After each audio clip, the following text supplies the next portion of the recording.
A paz, meus irmãos. Tudo bem com vocês? Deixa eu aumentar um pouquinho o volume aqui.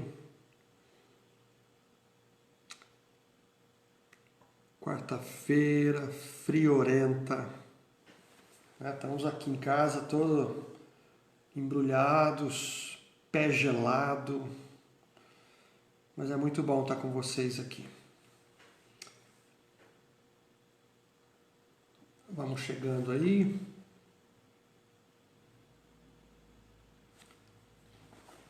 Uma Rosinha entrou. Olha aí, Aldenir, Miriam, Alê, Serginho, Cris, Val. Opa! Olha aí, ó, caiu aqui, ó. Desculpe. Tá vendo? As falhas aqui, ó, ao vivo é assim mesmo. Espera um pouquinho. É o aparelho aqui.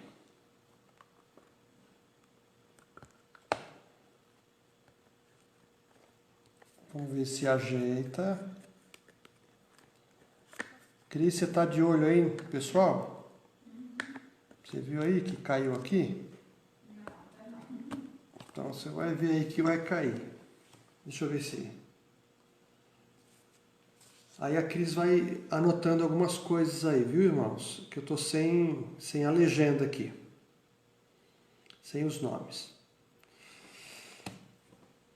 Muito bem. Irmãos, nós queremos agradecer a Deus por essa oportunidade.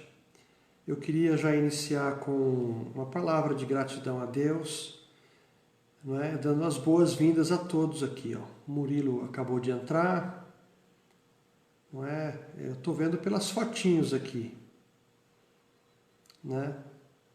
Deixa eu ver quem mais aqui.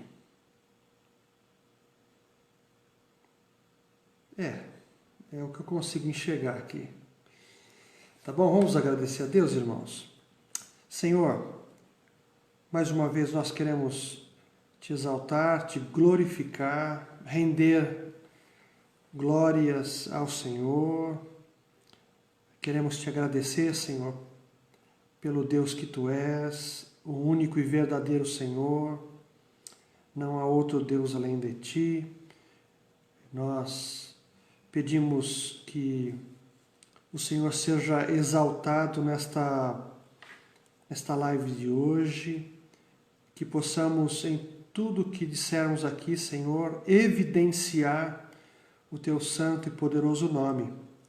Peço que o Senhor esteja abençoando cada um que está com a gente aqui nesta live, aqueles que estão porventura trabalhando ou estudando. Abençoa, Senhor, e que esse estudo desta noite possa de alguma maneira contribuir para o crescimento espiritual de todos nós. Nos ajuda, contamos com a intervenção maravilhosa do Teu Espírito Santo. Fica conosco, em nome de Jesus. Amém. Muito bem, irmãos. Antes da gente começar, eu queria fazer menção aqui de... É gostoso falar sobre isso porque a gente está distante, mas a gente acaba recebendo informações assim, ao vivo, online, não é? E eu queria comunicar aos irmãos aqui que alguns completaram mais um ano de vida. Por esses dias aí, fizeram aniversário, não é? Então eu queria lembrar aqui, deixa eu ver o que a Cris anotou aqui, Cris. A Dani fez aniversário, a esposa do pastor Reginaldo, não é? O Kleber da Kelly também fez aniversário, e o Serginho da ID também no dia 6, os três fizeram no dia 6. O Anderson Barbosa, não é? também fez aniversário. O Reinaldo da Alê fez aniversário também. A Larinha, a Selma e do Anderson, primeiro aninho. A Sueli e o irmão Vitório completaram 52 anos, ó, de casamento. José Luiz fez aniversário. E também a Lidiane e o Jonathan completaram 3 anos de vida conjugal. Ô, meus irmãos, mais uma vez aí, eu enviei os meus parabéns aí pelo Zap, né, pelo Face, mas agora queremos fazer isso publicamente. Deus abençoe a cada um de vocês. E é sinal que Deus está nos acompanhando aí, né? Deus está nos abençoando com mais um ano de vida. Então Deus acrescente mais, multiplique, não é? Derrame bênçãos sobre a vida de vocês. Vocês são muito importantes na vida da nossa comunidade ali, da igreja em Calmonviana. E não faltará, se Deus quiser, oportunidade para abraçar a todos vocês fisicamente, né? Pessoalmente. Tá certo? Então, Dani, Kleber, Serginho Daide, Anderson, Reinaldo, Larinha, Sueli e Vitório, Zé Luiz, Lidiane e Jonathan. Parabéns para vocês todos, viu? Deus abençoe a cada um em nome de Jesus. Irmãos, eu desejei nesse tempo, não é, de distanciamento, falar um pouquinho do tabernáculo. Há muito tempo que eu venho assim dizendo para os irmãos, um dia a gente vai estudar, a gente vai fazer isso. É claro que não é um estudo profundo, eu não sou professor de Antigo Testamento, né? Mas assim, o pouco que a gente aprendeu, a gente quer compartilhar com vocês. E há umas quartas passadas aí, eu falei sobre o acampamento de Israel, falei sobre o posicionamento dos utensílios no tabernáculo, não é, em forma de cruz, as tribos em volta do tabernáculo também, não é? O que eu posso dizer, tudo isso, irmãos, que a caminhada do povo de Deus no deserto, a construção do tabernáculo, tudo que havia dentro do tabernáculo apontava para Jesus. E eu gostaria de começar esse estudo falando sobre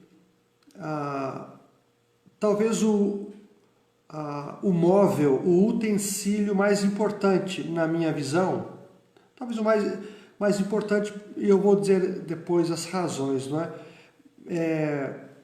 É natural que quando a gente olha para um desenho do tabernáculo no deserto, a gente sempre vai ver as cortinas do pátio, a entrada, depois o altar de bronze, a pia e depois exatamente a entrada no tabernáculo para aqueles dois recintos ali, o lugar santo e o santo dos santos. Então, olhando humanamente, a gente sempre raciocina com a mente humana. A gente sempre começa pela porta de entrada, pela frente daquela construção. Mas quando Deus falou para Moisés construir, ele começou de um jeito diferente. Ele começou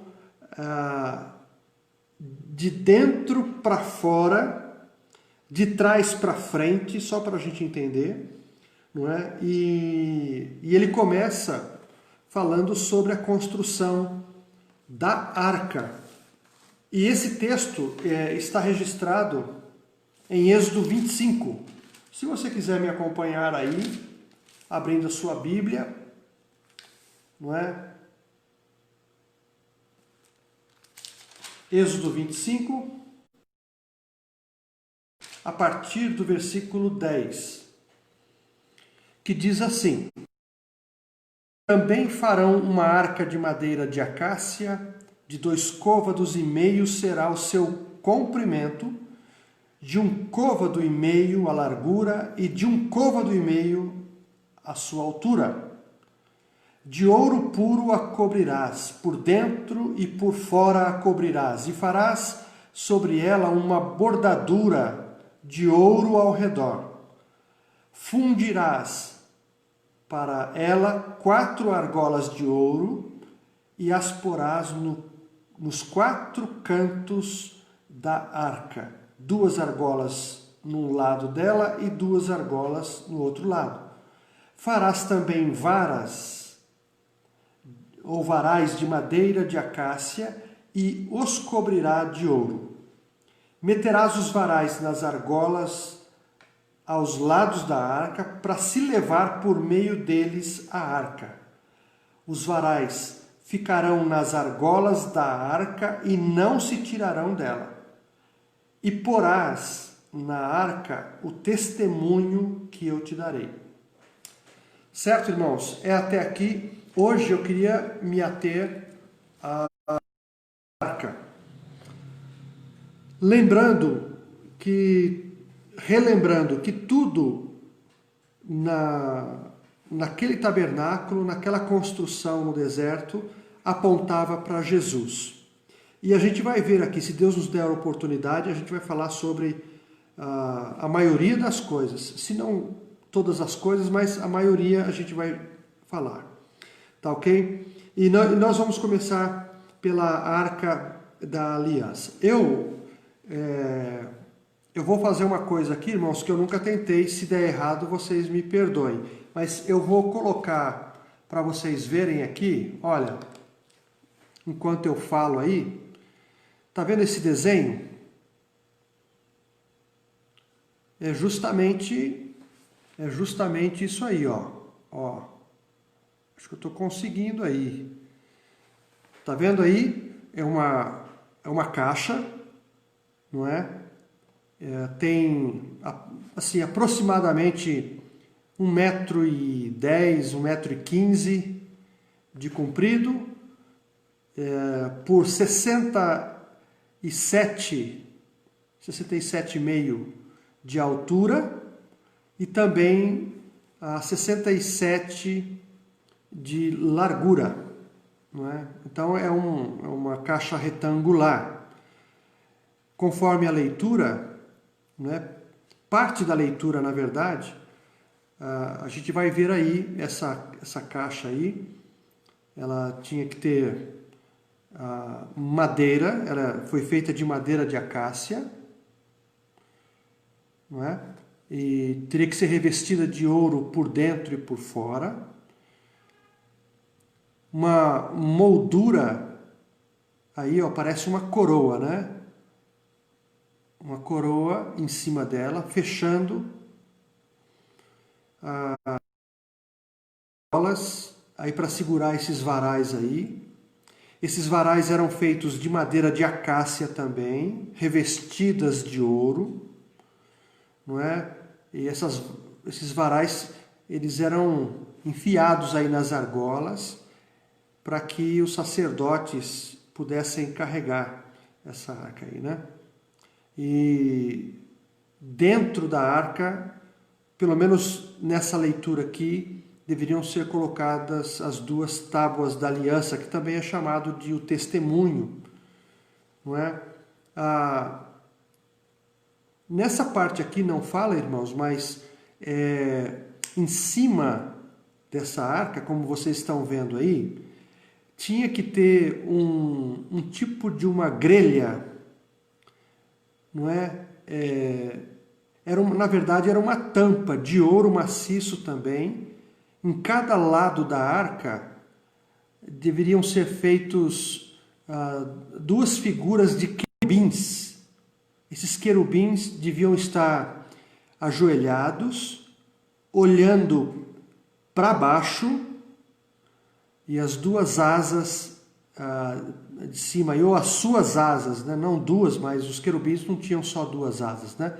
Mas pelo menos as de cima aí leva a gente a entender que eles estavam unidos, não é? E essa tampa aí, ela era chamada de propiciatório, não é? Também de ouro puro, os querubins de ouro puro também deviam ser fundidos na tampa, não é? E aí está a arca, não é? Esse retângulo por fora da arca aqui, opa, perdão, irmãos, está caindo um negócio aqui de novo. Ó, esse retângulo aí não fala, o texto não fala nada a respeito disso, então a gente imagina que o desenhista que fez, né? Eu não me responsabilizo por isso não. Vocês estão enxergando bem aí? Dá um ok aí, para a Cris ver se vocês estão enxergando. Está enxergando bem aí, Cris? Já caiu de novo ou não? Agora eu vou virar, irmãos, porque a gente vai conversar um pouquinho sobre isso aí, tá bom? Se caiu o negócio aqui, vocês me perdoem de novo. Porque o cair é do homem mesmo, né? Se é que vocês me entendem, tá bom? Eu estou meio confuso aqui do lado da câmera, então às vezes eu olho para um lado, olho para o outro, e vamos que vamos. Bom, se deu para vocês olharem essa arca, acredito, irmãos, que a ideia de Deus, o desejo de Deus, era fazer com que Moisés, os sacerdotes, o povo entendessem que tudo isso que foi pedido para Moisés era a cópia, não é, era um modelo do que existe no céu, não é?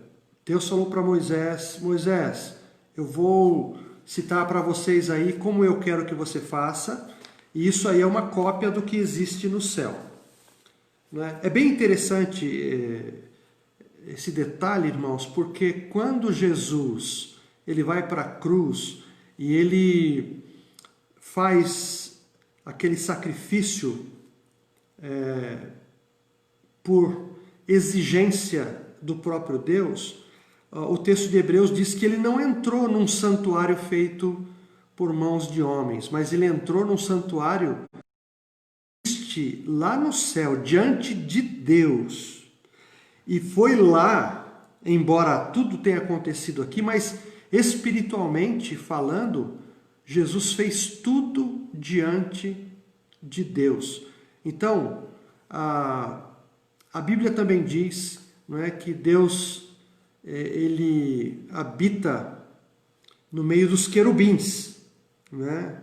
E a gente vai ver uma correspondência interessante aqui. Mas nós vamos começar pelo início. Deus falou para Moisés: Moisés, eu quero que você faça uma arca de acácia. A acácia, irmãos, é uma madeira... Eu fui atrás dessa informação e eu ouvi assim, vi, né, na verdade, discrepâncias, assim, diferenças, né, contradições. Uns dizem que é uma madeira muito dura e outros dizem que é uma madeira muito frágil. Mas aí, pesquisando um pouquinho mais, essa madeira, essa árvore, na verdade, ela chega a formar uma árvore, né? Mas parece um arbusto, tem espinhos, e quando o deserto fica muito seco, sem vegetação, alguns animais, não é? Girafa, por exemplo, e outros animais, não é? Cabras, eles se alimentam da acácia.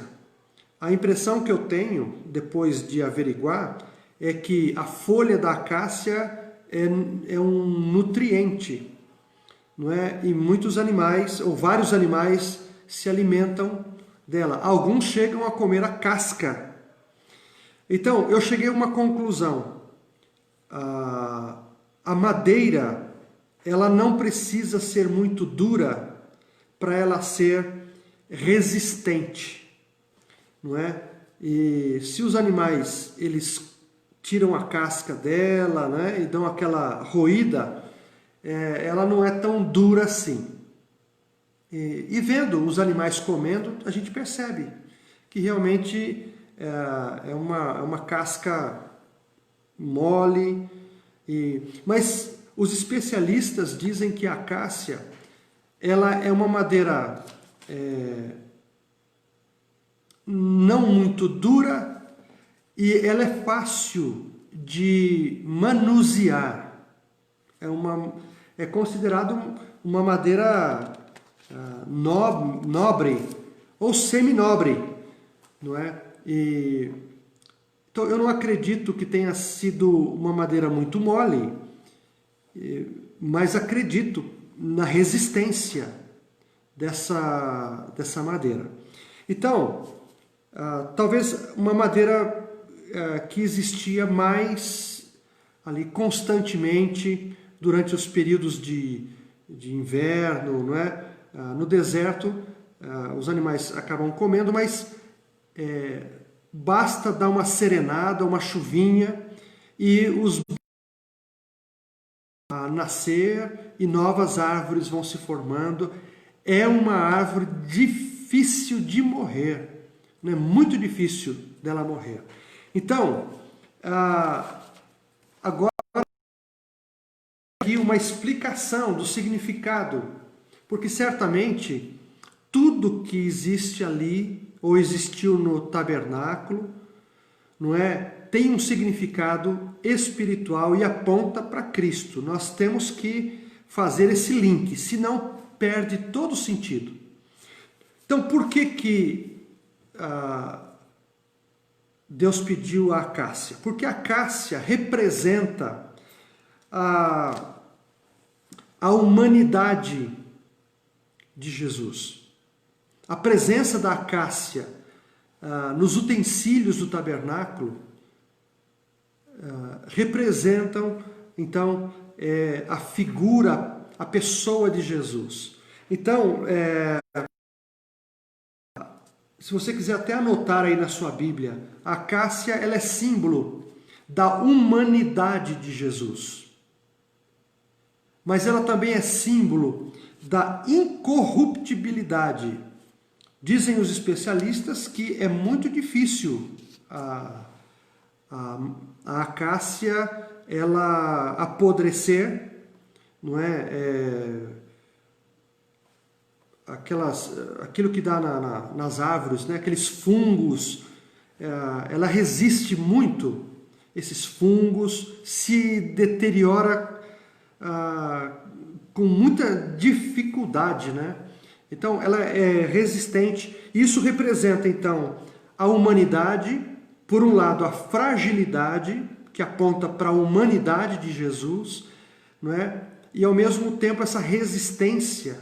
Na verdade, é uma madeira resiliente, apontando para a incorruptibilidade de Jesus. Por um lado, pureza, né, a fragilidade. Por outro lado, resistência. Olhando, fazendo essa comparação, não é, da madeira com Jesus, a gente pode ver isso assim, no ministério de Jesus. A doçura de Jesus, por um lado, não é, aquele coração bondoso, aquele coração que se importava com as pessoas, que amava as pessoas, se aproximava das pessoas, e ao mesmo tempo, aquela firmeza, aquela convicção de que ele estava fazendo a obra do Pai. Então ele não parava no meio do caminho, ele dizia não a Satanás, não às tentações, ele resistia. Então, essas características da acácia, elas apontam para as características também de Jesus, aquele que se fez homem por nós, não é?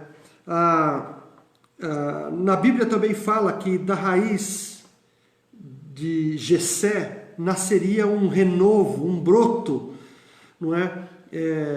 A gente, estudando a Bíblia, fazendo essas comparações, buscando a confirmação de certas expressões do Novo no Antigo Testamento, né? A gente faz aqueles links e a gente começa a entender por que a palavra renovo, não é? Raiz de Davi, aquilo que aconteceu com Davi, que foi uma parada na questão espiritual. Depois de Davi vem Salomão e as coisas vão se esfriando. Há sempre uma promessa, não é? Há palavras proféticas que Deus ele reerguiria o trono de Davi no sentido espiritual, não é? E nasceria um brotinho. Então, Jesus é esse broto da linhagem de Davi, não é? Da raiz de Jessé. Então, tem a ver com isso aqui. Tá ok, irmãos? A acácia, nós vamos ver outros objetos dentro do tabernáculo, deserto ali, feitos também de madeira de acácia. Mais para frente a gente vai ver isso, né? Como a mesa dos pães, não é? O altar de incenso, se não me falha a memória, eles também são feitos de madeira de acácia e revestidos de ouro, e a gente vai entender o porquê. Bom, isso tem a ver, o que eu falei agora, tem a ver com a humanidade de Jesus, não é? E uma coisa mais interessante que a gente vai ver agora é que essa madeira de acácia deveria ser revestida de ouro por dentro e por fora. Ou seja, existem 3 camadas, se a gente pode dizer assim. Existe a madeira, que é Jesus, né, como homem, ele está presente ali na arca. Por fora deveria ser revestida de ouro e por dentro também. E aqui vai um ensinamento muito bacana a respeito do nosso Deus, não é? Por fora, o revestimento de ouro simboliza na arca a presença de Deus. E por dentro, a presença do Espírito Santo. Ou seja, figuradamente, a arca ela aponta para a Trindade santa e eterna. Na arca nós vemos ali, não é? Jesus, e eu diria assim, a Trindade está ali, a divindade, não é? Composta do Pai, do Filho e do Espírito Santo, e ao mesmo tempo nós vemos as 2 naturezas de Jesus. Jesus, ele se fez, não é? Ele nasceu como homem, mas ele tinha não só a natureza humana, mas ele tinha a natureza divina. O Pai estava com ele e o Espírito Santo estava com ele também, não é? Então, quando a gente olha para a arca dessa maneira, a gente entende, irmãos, esses mistérios que estão lá no tabernáculo, e a gente se alegra, porque para nós é um privilégio olhar para trás e ver toda essa beleza no plano de Deus, essa manifestação de Deus lá no Antigo Testamento, revelando a presença, a sua própria presença, a presença de Jesus e a presença do Espírito Santo também, não é? Então, se por um lado a madeira aponta para a natureza humana, o ouro aponta para a natureza divina do nosso Senhor Jesus. Não é? E esse revestimento por dentro e por fora representam a presença do Pai e a presença do Espírito Santo. Tá bom, irmãos? É um santo, não quero aqui tornar essa expressão banal, mas pensa num sanduíche maravilhoso aí, não é? Pai, Filho e Espírito Santo na arca aí.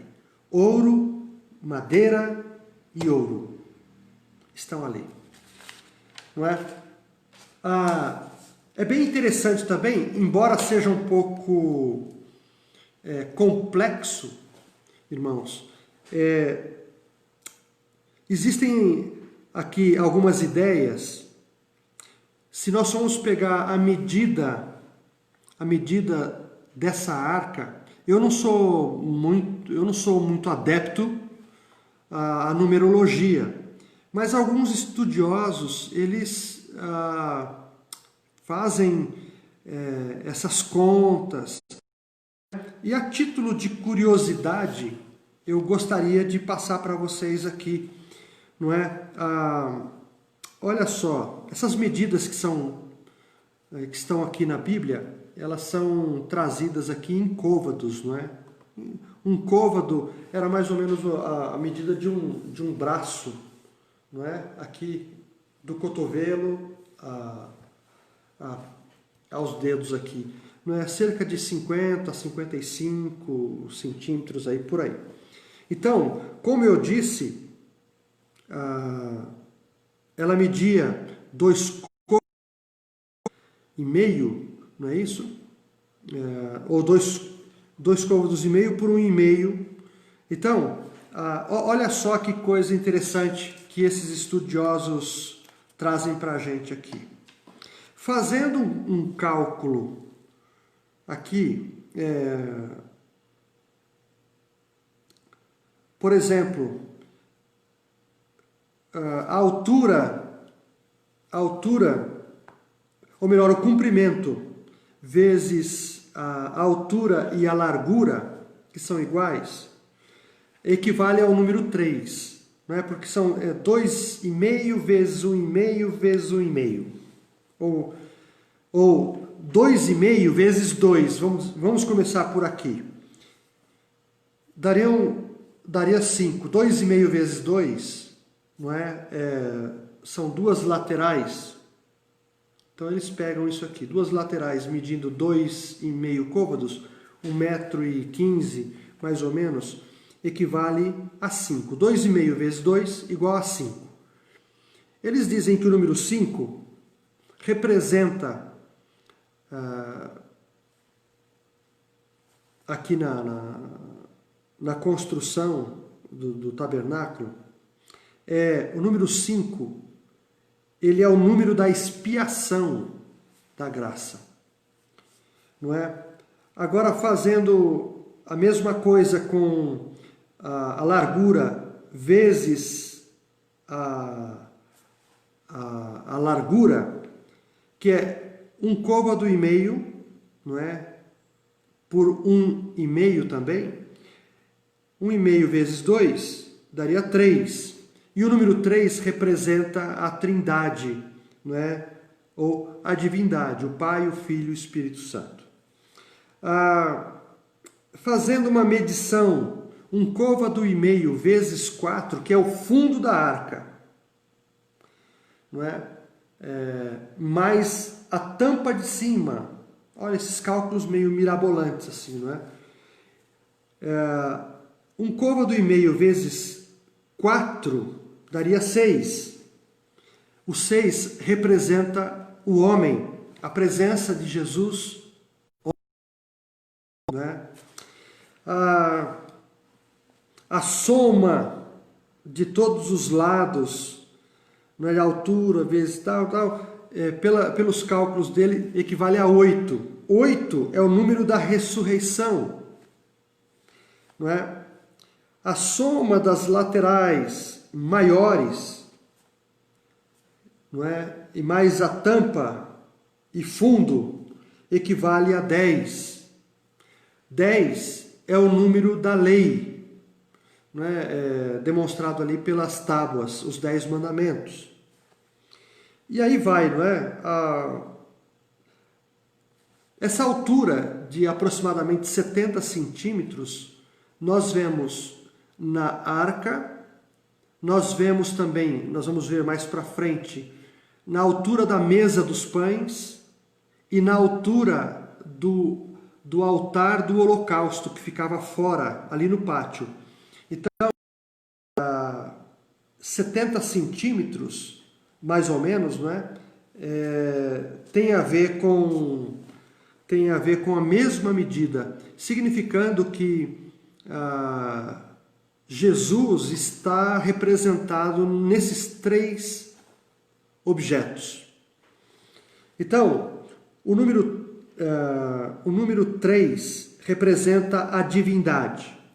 O número 5 representa a graça, a expiação.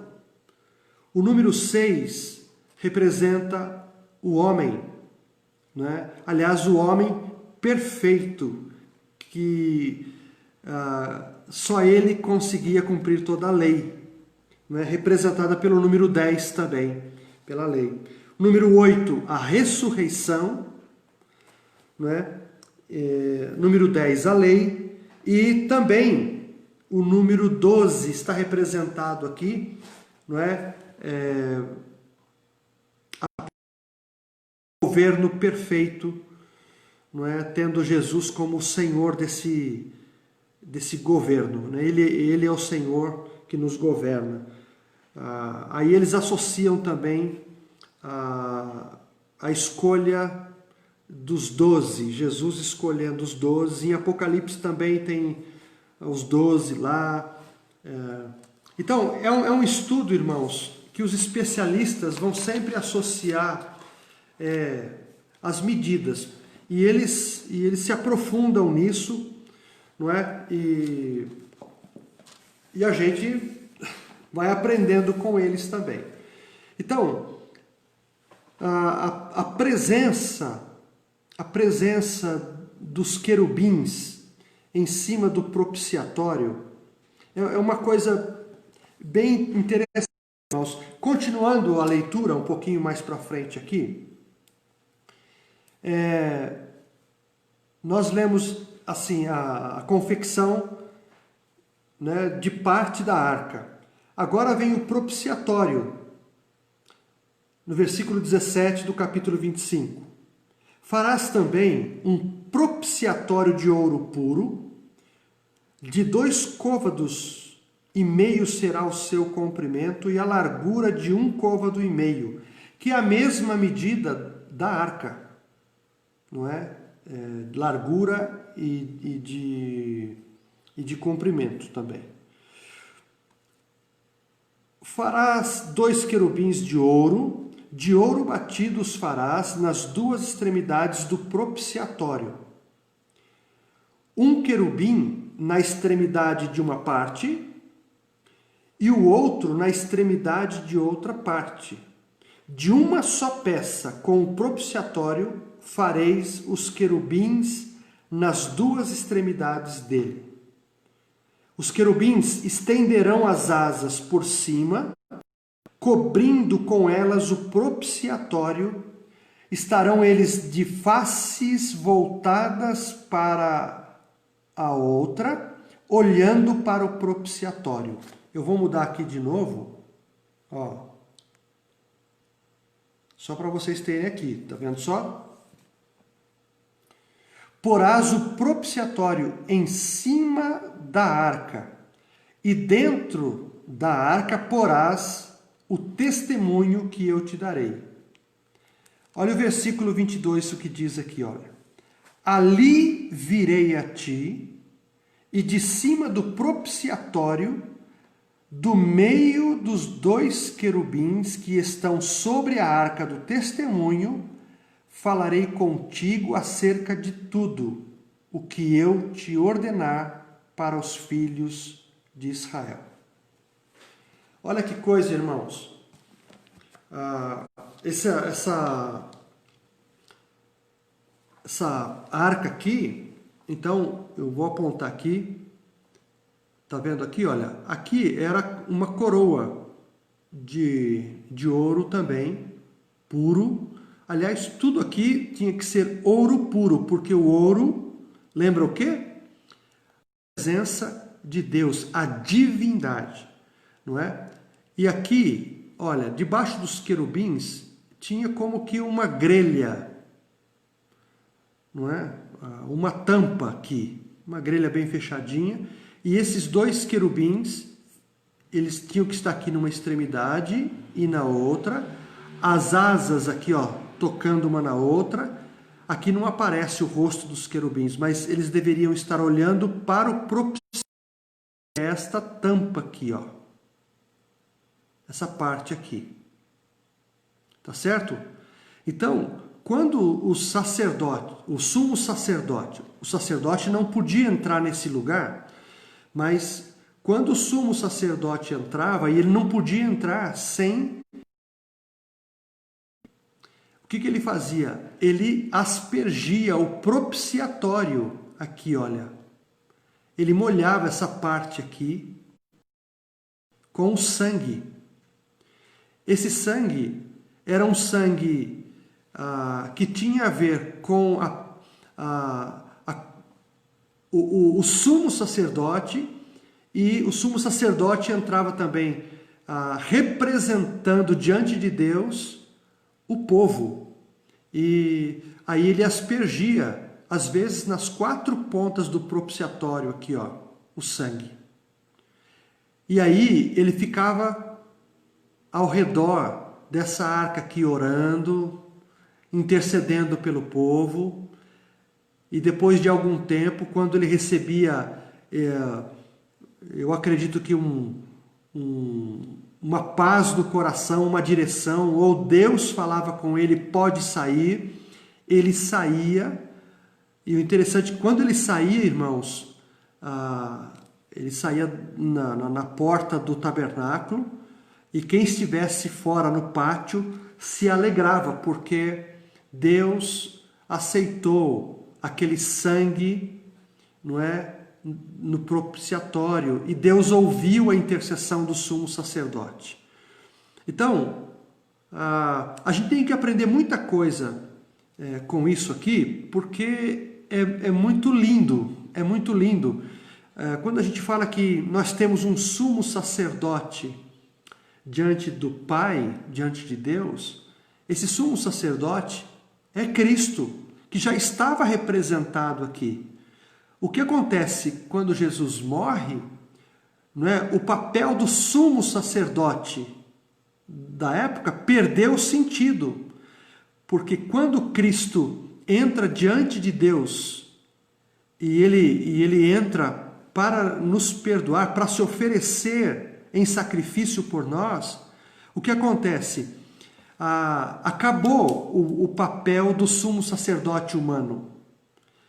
Agora Jesus está assentado, não é? E ele é o nosso sumo sacerdote, e todos agora podem entrar na presença de Deus como sacerdotes.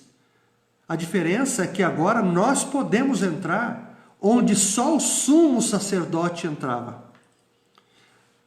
Dá para entender, irmãos, a beleza do significado, a profundidade, não é, do significado? Então, o sumo sacerdote, quando entrava aqui, ele não entrava só na presença de Deus. Eu espero que ele sabia, né? A minha esperança é que ele sabia, que ele tinha uma convicção da parte de Deus de que tudo isso aqui representava a divindade, não é? E não sei se algum deixou de saber, mas certamente Deus comunicou ao coração de cada sumo sacerdote que ele estava na presença daquele que poderia ou que realizaria no futuro um serviço perfeito diante de Deus. Então, juntando uma coisa com outra, irmãos, o sumo sacerdote, quando intercedia, ele estava rodando aqui, ó, não só rodeando o ouro, representando o Pai e o Espírito Santo, mas a presença da madeira de acácia aqui na arca, nos varais, não é? Jesus estava presente aqui na intercessão do sumo sacerdote. Não é lindo isso, irmãos? É lindo, não é? Então, é assim que Deus ordenou para Moisés, segundo o modelo que eu te mandar. E esse modelo está lá no céu, não é? E uma outra coisa, quando Deus fala no versículo 2, então, eu virei ali, não é? Eu virei a ti, de cima do propiciatório, aqui, no meio dos 2 querubins, que estão sobre a arca do testemunho, falarei contigo acerca de tudo, o que eu te ordenar para os filhos de Israel. Então, a gente vai ver, com o passar do tempo, depois da construção, que Deus, ele enchia esse lugar, não é? Uma fumaça enchia este lugar aqui, o sumo sacerdote ficava no meio da fumaça, não é? Moisés entrou aí também, não é? E no meio dessa fumaça, que é chamado na Bíblia de Shekinah, que é a presença maravilhosa, eu diria assim, terrível, no bom sentido, a presença de Deus. E quando essa fumaça, a nuvem de Deus baixava, não só em cima do tabernáculo, mas a fumaça entrava no Santo dos Santos, ali. E Deus comunicava aquilo que queria para Moisés, né? Para que o povo fizesse. Então, as ordens de Deus aconteciam aí.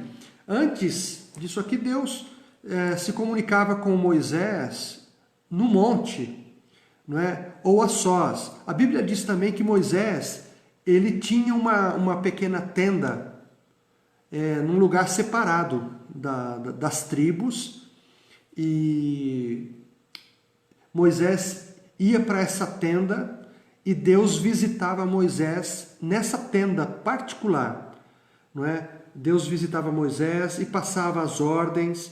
Moisés orava ao Senhor, intercedia também pelo povo, mas Deus falou para ele construir esse tabernáculo, porque ele queria manifestar a sua vontade e os seus mistérios, e a gente pode aprender muito com isso aí, não é? Deixa eu voltar aqui. Eu vou procurar para vocês aqui, irmãos, uma figura do tabernáculo. Vou ver se eu acho ela aqui. Só para vocês terem uma ideia. Deixa eu ver se eu tenho ela inteira aqui. Se você tiver alguma pergunta relacionada ao que eu falei, você pode fazer aí. A Cris vai passar para mim rapidamente, porque nós temos 10 minutos, né? Eu não quero ser muito longo aqui, mas eu tenho todas as figuras aqui, irmãos, mas eu não estou achando Deixa eu ver aqui. Achei aqui. Eu vou tentar mostrar para vocês. Ó.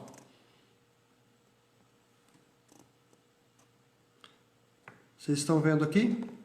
Deixa eu ver se eu aumento um pouquinho aqui. O Murilo deve estar dando risada de mim aqui, porque esse é o equipamento que eu tenho aqui, Murilo. Ó, irmãos, se vocês repararem, deixa eu ver aqui. Ó, aqui é um desenho, né?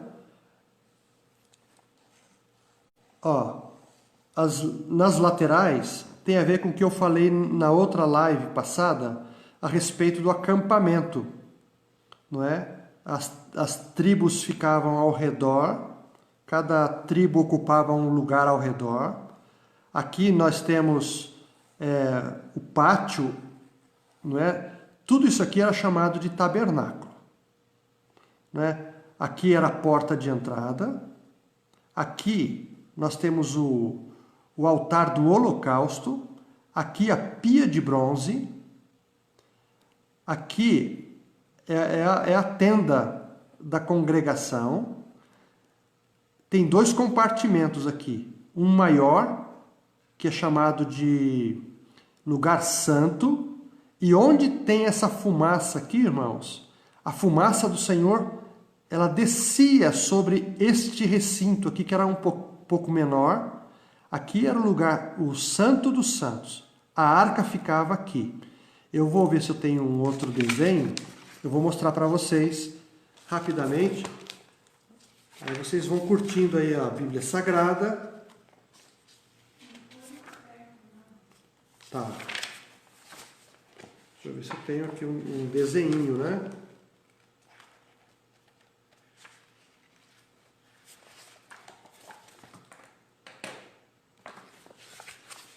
Olha aqui, irmãos. Isso aqui é um rascunho, ó. Aqui são os dois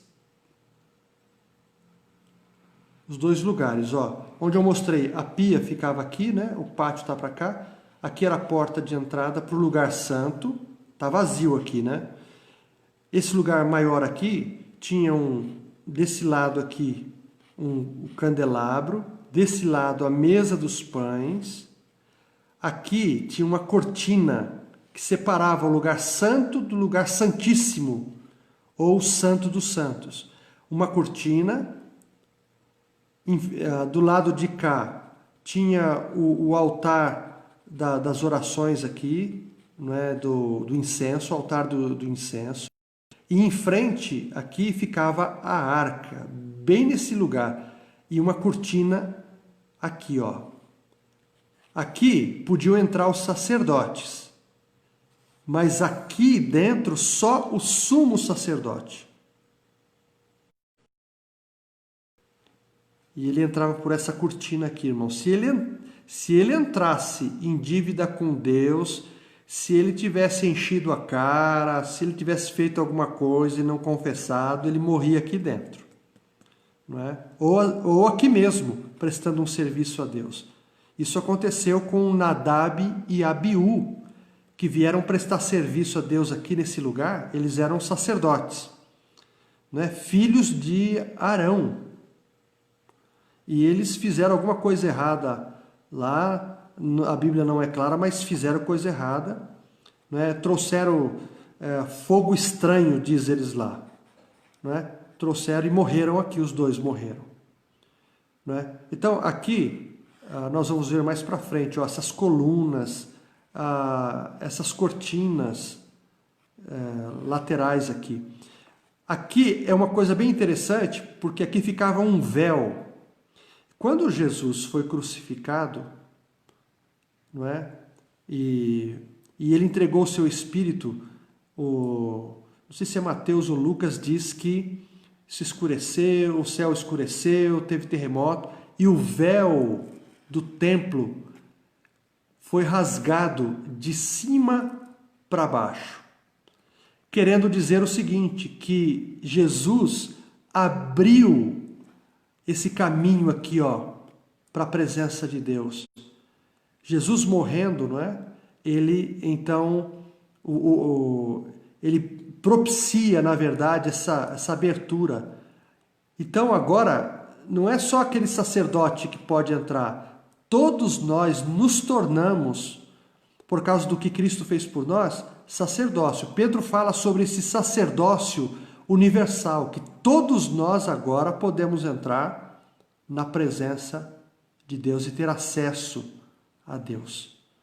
E quando chegamos aqui na presença de Deus, nós descobrimos, não é, que nós estamos na presença da divindade, da Trindade, Pai, Filho e Espírito Santo. Então, aqui o conselho do escritor de Hebreus é: entremos com ousadia na presença de Deus. Tá certo, irmãos? Eu vou ver se eu consigo, de forma mais clara, não é, trazer esses desenhos para vocês aqui, para a gente entender melhor, tá certo? Desculpa a simplicidade, mas é por aí. Tá ok? Então, hoje nós vimos aqui, ó, a presença da arca, que é essa aqui.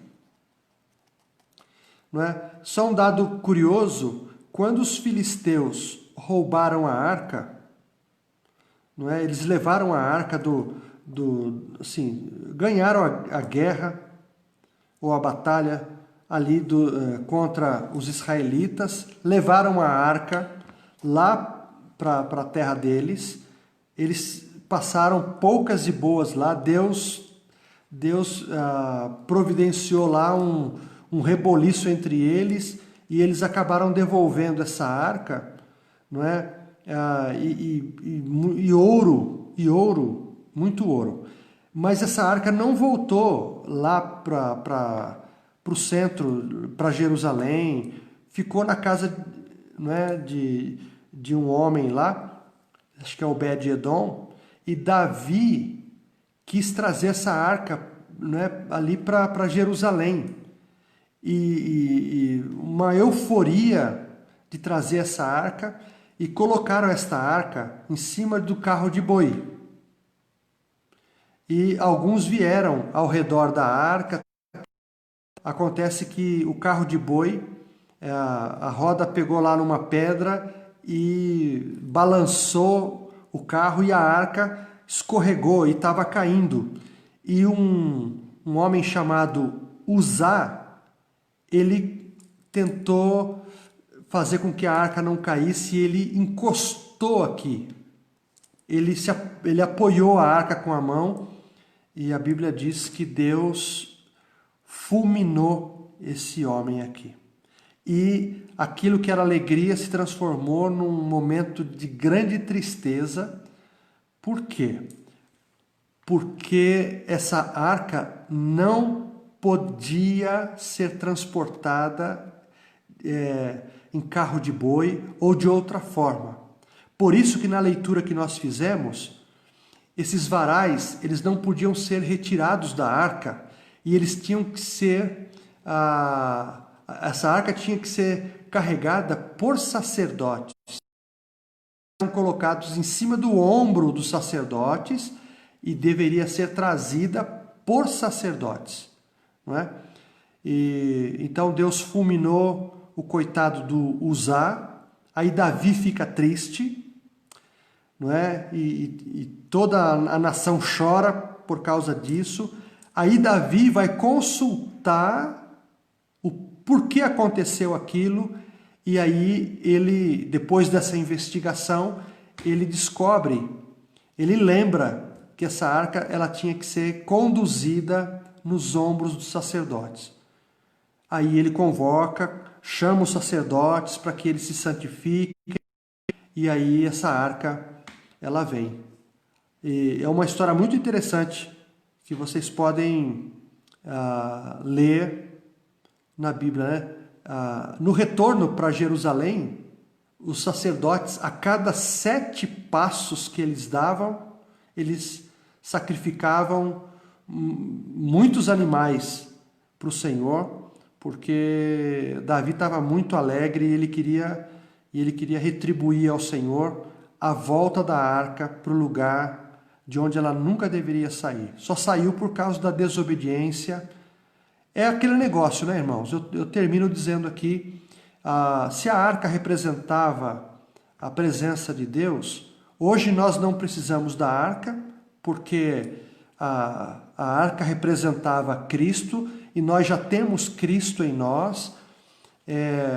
Agora nós precisamos levar sobre os nossos ombros essa responsabilidade, e não brincar de evangelho, não brincar de igreja, levar Deus a sério, não é? Então, essa responsabilidade, talvez assim, o que Jesus quis dizer, aquele que quiser vir após mim, negue-se a si mesmo, pegue a sua cruz a cada dia e siga-me. Né? Pegar a cruz é colocar nos ombros este privilégio, essa responsabilidade, este dever, esta lembrança, não é? Este compromisso com Deus, porque a cruz aponta para Cristo também, não é? Ela nos lembra Cristo e talvez tenha sido isso que Jesus quis dizer. Se alguém quiser seguir a mim, pegue a sua cruz, não é? Seja responsável, não é? E se é isso mesmo que a gente quer, a gente tem que seguir em frente. Ele vai à nossa frente e nós vamos atrás dele. Tá certo, irmãos? Eu acho que por hoje é bem simples, mas é com carinho e com gratidão no coração que a gente transmite esse pouco de conhecimento para todos aqui. Tá bom? Deixa eu voltar aqui. Hoje, aniversário da Maísa também. Maísa, parabéns para você. Deus te abençoe, viu? Que legal. Um abraço aí para o Zé também. Que Deus derrame bênçãos sobre a sua vida, né? Que você seja cercada com a graça do Senhor a cada dia.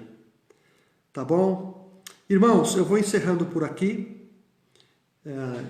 Olha, já deu o horário. Que Deus abençoe. Se vocês tiverem perguntas, até hoje eu sempre encerrei as lives assim, né? Não recebi nenhuma pergunta de vocês. Né? Sinal que eu acho que a explicação está sendo razoável. É melhor pensar assim, não é? Tá bom? Irmãos, se você se alegrou com este conhecimento bíblico, não é? A presença do nosso Salvador lá no Antigo Testamento, a gente podia terminar agradecendo, porque esse mistério nos foi revelado. Não é? Cristo veio e a gente teve essa santa informação, essa poderosa informação. Ele se manifestou entre nós. Né? Aliás, o tabernáculo tem a ver com a presença dele entre nós. Quando a Bíblia diz em João que ele se fez carne e habitou, essa palavra habitou significa ele tabernaculou entre nós. Então, Deus estava presente no meio do povo lá, não é? Deus estava com o povo, Deus estava entre o povo, mas o desejo mesmo de Deus era estar no povo. E hoje, o Emanuel é Deus conosco, é Deus em nós, não é? E isso é motivo de ações de graças. Vamos orar? Senhor, quero te agradecer pela companhia dos meus irmãos, quero te agradecer por esse registro bíblico que nos faz amar mais a tua palavra, que nos remete ao teu plano no Antigo Testamento de fazer o teu propósito conhecido lá. Hoje, olhando para trás, a gente pode se alegrar, Pai querido, porque o Senhor nunca desistiu de nós.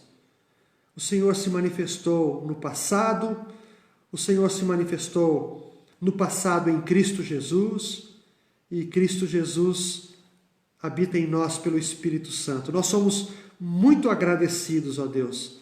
Obrigado pela madeira de acácia, obrigado pelo revestimento de ouro. Jesus se fez homem, mas Jesus é Deus também. E nós adoramos a Jesus, te adoramos, Pai querido, te adoramos, Espírito Santo. Oh, Pai amado, fica conosco, continua conosco, em nome de Jesus. Obrigado pela tua palavra. Obrigado por essa oportunidade, por esta ferramenta também. Pai, nos dá uma noite abençoada e continua conosco nesta semana. É o que te pedimos em nome de Jesus. Amém, Senhor. Amém. Milena fez uma pergunta, você vai responder agora ou depois? Quem? Milena.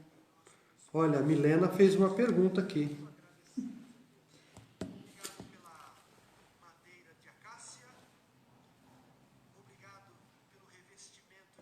Oxa, olha aí, ó. A Milena fez uma pergunta, irmãos. Eu sei que 10 já foram embora aí, mas olha a pergunta da Milena. Qual a minha opinião sobre as igrejas que usam réplica da arca em suas congregações? É somente para trazer a memória ou adoração a um objeto? Olha, irmãos, se for uma adoração, essa igreja não é mais evangélica. Eu espero que a presença aí seja apenas um símbolo, mas não há necessidade nenhuma da representação mais dessas figuras. O que a gente percebe é que muitos crentes ainda se apegam aos objetos, ainda precisam de um ponto, como a Universal prega, né? Aquele ponto, como se aqui se dependêssemos de alguma coisa para ter um contato com Deus. Nada disso, irmãos. Cristo já fez o que tinha de fazer, a nossa relação com Deus é de fé, nós não vivemos por vista, não dependemos mais de quaisquer objetos, mesmo a cruz. A cruz é uma lembrança, não é? Quando eu citei a cruz aqui, e lá em Calmon a gente traz um símbolo para representar, mas se alguém se apega ao símbolo mais do que a verdade, o significado do símbolo, aí está partindo para a idolatria. Eu respeito os pastores que querem levar esses símbolos, Milena, para suas congregações, mas eu não concordo com isso, não mesmo. Vocês não vão me ver levando esses símbolos para deixar lá na mesa, num canto. Não vou fazer porque isso é perigoso demais. Porque tem uns crentes desatentos aí, dependem dessas coisas, não é? Então, por exemplo, na mesa de ceia, quando a gente coloca um cachinho de uva, um trigo, pão, né? O cálice, isso é uma lembrança, não é? E um ornamento, mas nós não estamos apegados a isso não. Eu respeito, mas não concordo não. Se eles pedissem minha opinião, eu seria bem sincero, eu diria: esquece disso, é melhor a gente, né, apontar os desenhos, mas não deixar esses... Porque que tem lá a Bíblia ainda, a Bíblia aberta no Salmo 91, irmãos, eu estou há 25 anos falando sobre isso. A gente transforma a Bíblia em amuleto. E isso não pode acontecer com a gente. A gente desrespeita a Bíblia quando transforma a Bíblia num objeto de proteção. Não é a Bíblia aberta que nos traz proteção. É a presença real do nosso Senhor na nossa vida que nos traz proteção. Então, eu já entrei na casa de irmãos que tem a Bíblia aberta lá no Salmo 91, e tem a arca e tem o candelabro. Se é um objeto que trouxe lá de Israel, foi numa cidade, achou, mas aí não, né? Usar isso como objeto de proteção, fazendo disso um amuleto, não está certo não. Aqui. Então, Alessandra, eu acho que seria idolatria se está havendo uma dependência, uma ligação espiritual do crente com o objeto. A tendência é idolatria, sim. Não é? Se não há... por exemplo, a gente critica os católicos porque eles têm imagens na igreja. Aí você vai perguntar para um católico, ele diz, não, não é idolatria. Mas aí, na prática, muitos católicos, eles intercedem pelos seus problemas, por outras pessoas, com, assim, invocando os santos, pedindo para essas pessoas. Né? E isso não é bíblico. Então, é uma veneração, mas é uma veneração idólatra. Tá certo? Então, é isso mesmo. Tem igrejas evangélicas, a Isabel está dizendo aqui, olha, que sopram o chofar no início do culto. É o Éder, né? Éder. Então, Éder, não tem mandamento, não tem ensino, não existe uma doutrina cristã falando para tocar o chofar, que é aquele chifre, não é?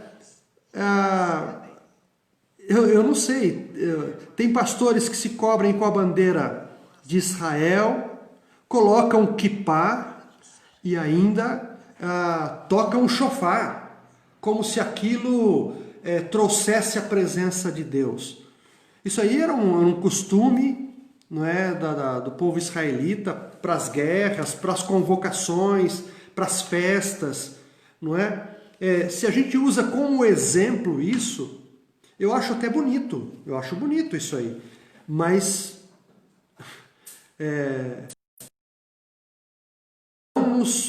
não nos dá abertura para usarmos desses artifícios para convocar o povo. A gente pode usar assim como um exemplo, fazer uma encenação, mas não temos necessidade nenhuma. Nós temos o Espírito Santo que nos chama, que nos convoca, nós temos a palavra, nós temos irmãos maduros na fé que nos convocam e nos chamam a atenção, né? Nós não precisamos de um chofar. Né? As coisas se cumpriram em Cristo. Não é? E a gente não tem esse negócio. E se torna uma coisa mística. Não é? Uma vez eu participei de uma reunião onde todos ficaram em pé e aí 4 homens se vestiram de sacerdotes, que nem aqueles sacerdotes do Templo de Salomão da Universal, e carregando uma caixa enorme. Era a arca.